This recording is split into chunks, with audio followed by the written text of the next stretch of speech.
감사합니다. 아주 뜻깊은 주제를 가지고 크로아시아 포럼을 열어주신 승명호 회장님과 이영성 대표님, 한국일보 관계자 여러분께 감사를 드립니다. 올해가 남북한 유엔 동시 가입이 된 30주년 되는 해입니다. 남북한 유엔 동시 가입했다는 것은 서로 간의 교차 승인으로 연결됐어야 됩니다. 저희 대한민국은 중국과 러시아와 국교를 수립했지만 미국과 일본은 아직 북한과 국교를 수립하고 있지 못하기 때문에 아직도 한반도는 법률적으로 전쟁 상태에 있고 평화협정이 안 돼 있는 법률적 불안정 상태에 있습니다. 그래서 저는 북일 간의 교섭이 매우 필요하다고 봅니다. 2002년 고이즈미 총리가 북한을 방문해 김정일 위원장을 만나 납치 문제를 논의한 것 환영했습니다. 다나카 히토시 당시 대양주 국장의 열린 자세가 상당히 돋보였습니다.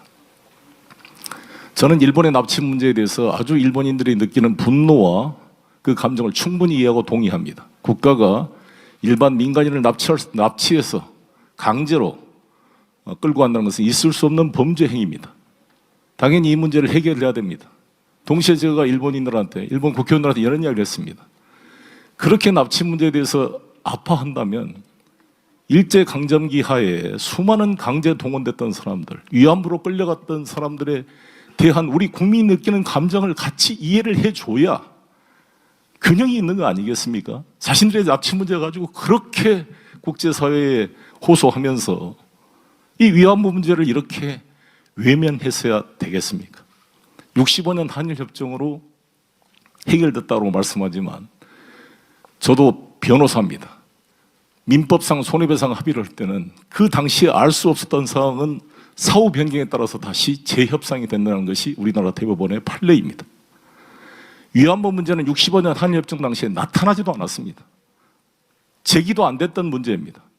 합의 대상도 아니었습니다. 사후에 발생한 문제입니다. 일본 최고법원도 개별적 청구권의 존재를 인정했던 것입니다.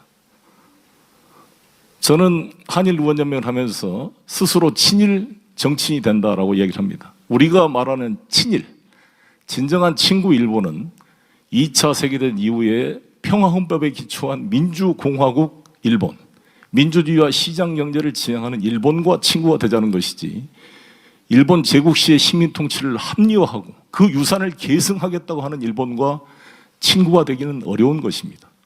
독도 문제는 1905년 러일전쟁 과정에서 일본이 일방적으로 우리 정부에 통보하지 않고 병합시켰던 우리 대한민국의 영토입니다. 이 문제를 이번에 우리나라 경찰청장이 방문했다는 이유를 가지고 일본 차관 회의를 무산시키는 것들은 대단히 유감스러운 일이라고 생각합니다. 센가쿠 열도에 대한 실효적 지배를 강조하는 일본이 독도에 대한 대한민국의 이 지배를 부정하는 것은 상호 모순입니다. 중국이 똑같이 센가쿠 열도에 대해서 다오이다오를 주장하고 싸우면 어떻게 할 것입니까? 같은 양 입장에서 봐야 된다. 저는 이렇게 생각을 합니다. 그럼 이 문제를 어떻게 풀어가야 될 것이냐? 서로의 상처를 덧내는 일을 하지 말고 구동존의의 자세로 가야 된다고 봅니다.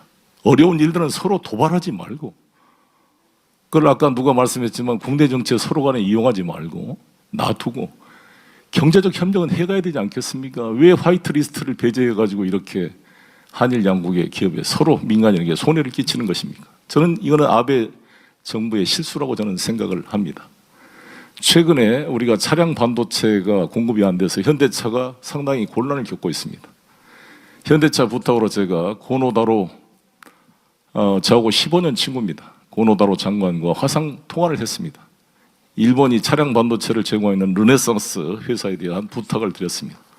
상당히 좀 그 이후로 현대차와 대화가 부드러워졌다고 그랬습니다. 감사를 표시했습니다. 이처럼 구동존의의 자세로 우리 이재명 후보께서 지적한 대로 지방자치단체 간의 교류, 국민들 간의 교류, 문화 교류, 경제 교류를 정치적 이유로 국가가 개입을 해서 차단시키거나 제재의 수단으로 활용하는 것은 결과적으로 양국 발전에 이게 도움이 되지 않는다고 생각합니다.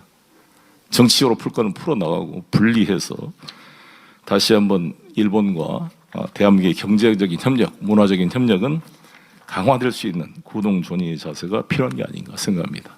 이재명 후보는 실질적인 종합행정 경험을 성남시와 경기도지사를 통해 쌓아왔기 때문에 지방자치단체 간의 일본과의 교류의 중요성도 알고 있습니다. 저도 인천 시장 시절에 요코하마, 기타 규슈, 고베와 자매결연을 맺고 긴밀한 협력을 해왔습니다.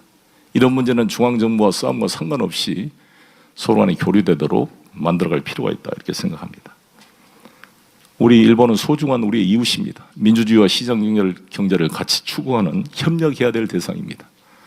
앞으로 새로운 시대에 오늘 전문가 나종일 교수님의 강연 등을 통해서 새로운 접점을 찾을 수 있는 한일 양국 국민과 지식인 간의 성숙한 공감대를 만든 계기가 되기를 바라겠습니다.